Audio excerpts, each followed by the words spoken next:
If you're a Prius owner, sooner or later this message is going to pop up on your screen.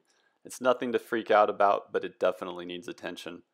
I took my car into my dealer and they quoted me $350 to $400 to clean the battery cooling fan filter and inspect the battery cooling fan.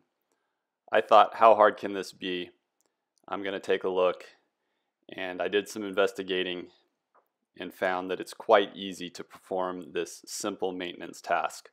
I'm going to save you $400 and teach you how to do it. If after you've completed this cleaning process and this message continues to pop up, obviously take your vehicle into the dealer and have it checked out.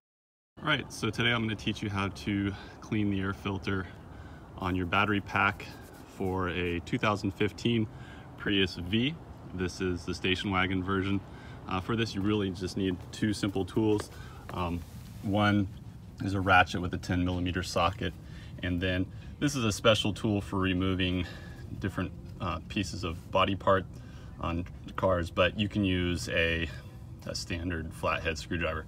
So what we're going to do, we're going to go inside the back seat of the car here. I'll do my best to keep everything in frame. We're going to scoot the seat forward as far as it'll go, and then we're going to fold it forward so it goes flat. I'm going to see if I can bring it a little bit further. That's going to give us some room here behind the seat, and the actual filter is right here. I've already done partial disassembly on this to make it go faster. So there's just a single 10mm bolt here, and like I said, I've already done partial disassembly, so I'm already going to just take that out.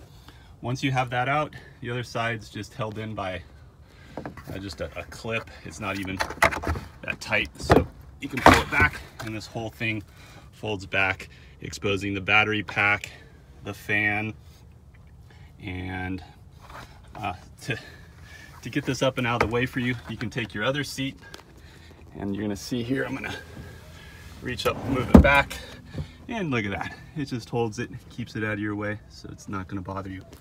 Once you have that out, what I did, just to make sure that my fan wasn't too dirty, I removed that single retainer right there, which is what this piece is for, and then you pull it, and eventually that comes out, and that'll allow you to pull this back and inspect the inside of your fan.